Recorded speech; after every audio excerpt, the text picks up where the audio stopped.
breaking details on Donald Trump's search for vice president. Reports out tonight that say the Trump campaign has begun the process of formally requesting information from a small group of potential running mates.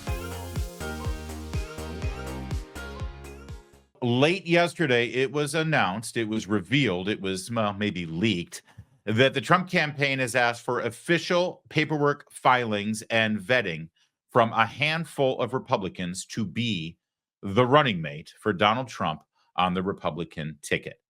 Here is how Jesse Watters revealed the information last night. Fox News alert, breaking details on Donald Trump's search for vice president. Reports out tonight that say the Trump campaign has begun the process of formally requesting information from a small group of potential running mates. The vetting process has begun.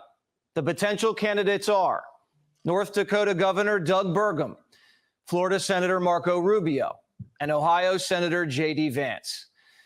Other people are still likely being considered, but this initial outreach suggests that these men are on the top of Trump's list. Other potential running mates like Tim Scott have been vetted, but not to the level of Burgum, Rubio, and Vance. Donald Trump says he plans to make his VP pick announcement closer to the Republican National Convention in July. Chief political anchor and executive editor of the Special Report, Bret Baier, joins me now. So, Bret, this Burgum movement is real. Apparently, the Trump people were really impressed by how he went to the courthouse to defend the president. What are you hearing? Yeah, Jesse, good evening. The Burgum movement is real. Paperwork is being exchanged. And you're right to point to those top three. They definitely are under consideration for VP. But sources are telling us that that list is a little longer than that. We're in a different phase now. They're in the serious vetting. But it also includes Arkansas Senator Tom Cotton. It includes, as you mentioned, South Carolina Senator Tim Scott, New York Congresswoman Elise Stefanik, Florida Congressman Byron Donalds, and even former presidential candidate and former HUD Secretary Dr. Ben Carson. So the list is a little bit longer than just the three, but they are narrowing down. And to your point, I don't think this is going to finish up until right before, even at the convention, according to sources we talked to. All right, so let's break this down and talk about the names. And we don't have Arkansas Senator Tom Cotton on this list because other than Bret Baier's mention right there, we hadn't actually heard that as part of this first release. Also, by the way, I've been told subsequently that Secretary of State Mike Pompeo is still under consideration as well. But both Cotton and Pompeo seem to be longer shots than these seven, let alone the three that Jesse Watters just isolated. So what to make of this and the timing, what's going to happen with the timing here. You just heard Bret say that it's going to be closer to the convention, if not at the convention. There are some analysts who believe that it would be wise for Trump to actually announce it sooner rather than later. It means that he's got somebody else campaigning with him around the country, especially while he has to deal with the continued fallout over the conviction in Manhattan. It's a good way to change the subject. Right. But there are other analysts who say, no, that would be a bad idea because it just gives the left and Democrats and the media another target to go after.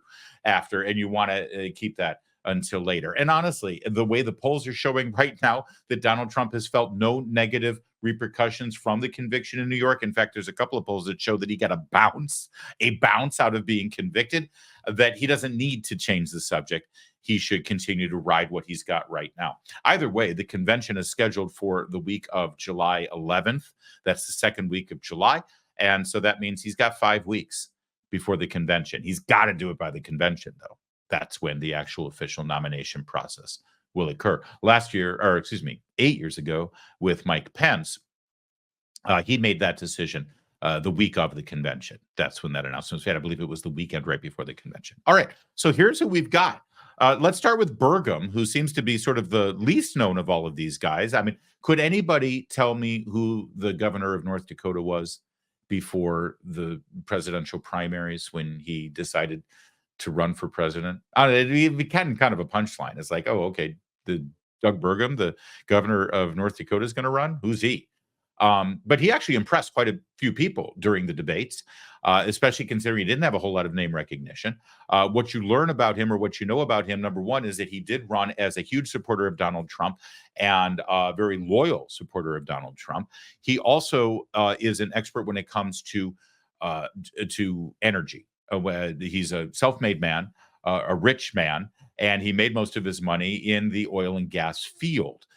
If we are to immediately reverse course and get back to energy independence, you want a guy like Doug Burgum, sort of helping to cut through the red tape. He's also well liked. It's hard to find people who have anything bad to say about him, at least Republicans and conservatives. And that's not always the case within our party. And apparently Trump admires him because Trump is impressed with people who are good businessmen who make money, because that's what he is. So that's Burgum. Rubio, we know, and the fact that he's on the short list, I think, is a testament to the fact that he's been out front recently, really, really pushing hard on behalf of Donald Trump and against the media. That's something that gets Trump's attention and something that Trump needs and wants in a running mate and in a vice president. By the way, I don't see many of these candidates really bringing anything to the table in terms of electoral advantage, bringing their state to the table or bringing other states to the table, except for one. And that's J.D. Vance. You think about it for a minute. No, Ohio's already baked in the cake. Ohio's going red. It's not a toss-up state anymore like it was.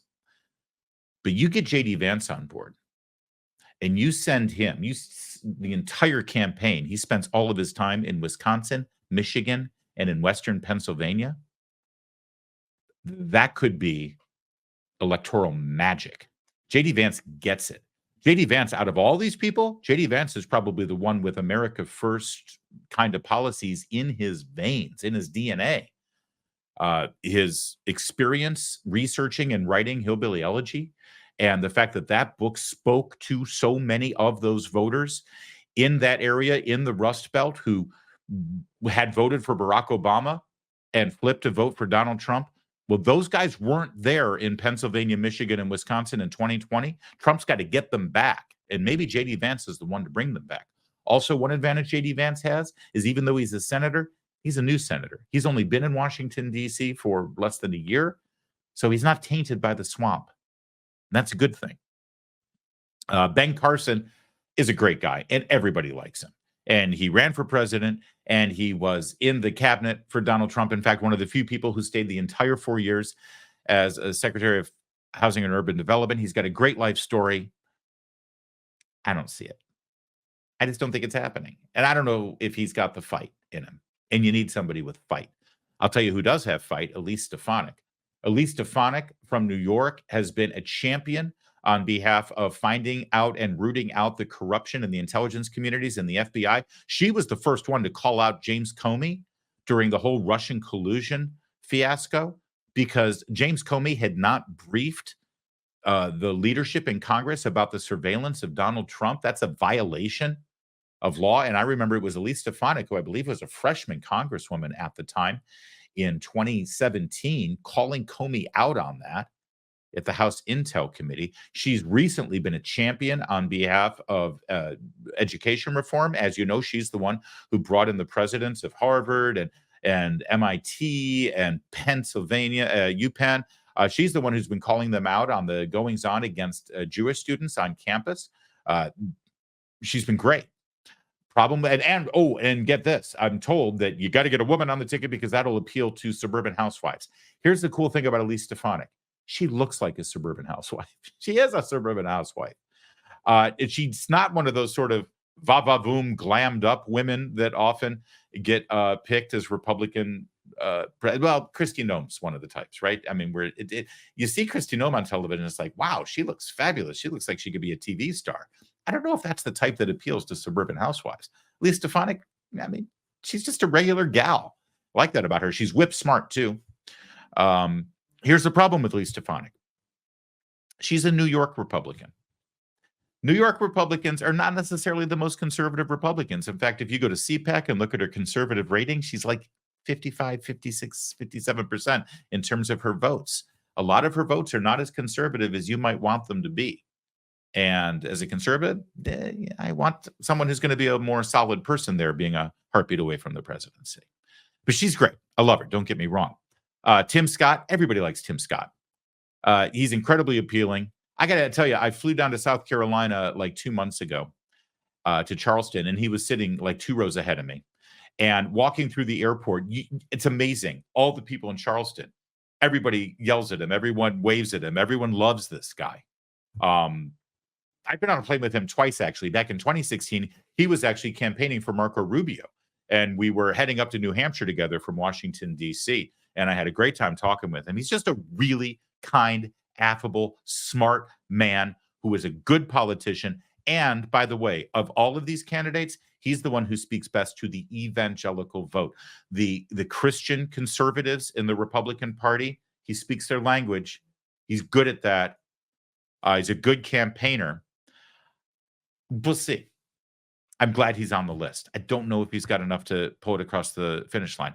And then Byron Donalds, quite possibly, other than Doug Burgum, might be the other person who is least well known in this case. But boy, is he a strong advocate for Donald Trump and a real ferocious fighter. In fact, a little later in the program, we're going to show you how good he is at fighting on behalf of Trump, on behalf of conservative Republicans, and frankly, on behalf of himself. He's great. And whether he ends up the running mate or not, he's got a bright future in the Republican Party. He's someone everyone is watching. Also noted about Donalds and Rubio, they both come from the state of Florida. There could be some technical problems there with the running mate coming from the same state as the candidate for president. That's easily resolved, though. Donald Trump just needs to change his residency to any one of the houses he owns in other states, and you're set. Everything's fine. That's where things stand right now in the running mate sweepstakes. And it's cool that Republicans are now focusing on this kind of thing. They're focusing on the mechanics and the process of getting the tickets solidified and moving forward to the convention so we can have this election. Because from Trump's perspective and from Republicans' perspectives, this campaign is about the policies that need to be restored to the White House to bring this country back from the brink that it's on right now, whether it's our economy, our border, whether it's law and order in our streets, it's national security and our standing in the world, where we can have a president who doesn't look like he's, going number 2 in his adult diaper at an event. We need to get back to where we had a firm standing on this planet as the leader of the free world. We don't have that right now. These are all the things that we Republicans and conservatives are looking at with regard to this election. What are Democrats looking at? What have they got? What are they selling to the voters? Well, you know what? Earlier today, Hillary Clinton put out a post on X, which sort of sums up the entirety of their conversation with voters. This is her post commemorating the D-Day invasion today. 80 years ago today, thousands of brave Americans fought to protect democracy on the shores of Normandy. This November, all we have to do is vote. I also like the touch there where she limits who can reply. Only people Hillary follows is allowed to reply to that, because she's fighting against fascism, and don't you dare say anything back to her and disagree. I think our pal Ben Shapiro had a fine response. What an enormously stupid and vile comment. Trump is not Hitler, and voting is not storming a beach under a hail of machine gun fire to free millions from the tyranny of the Nazis. But honestly, that is all they have, literally. So that's what this election is going to be about. And I'm looking forward to Donald Trump having a partner, a running mate on the campaign trail to help fight this fight for him. And as far as Hillary Clinton goes, man, let's end this segment on an upbeat note. Hillary Clinton will never, ever, ever be president. And by the way, what she tweeted there, that's one of the reasons why. Isn't that great?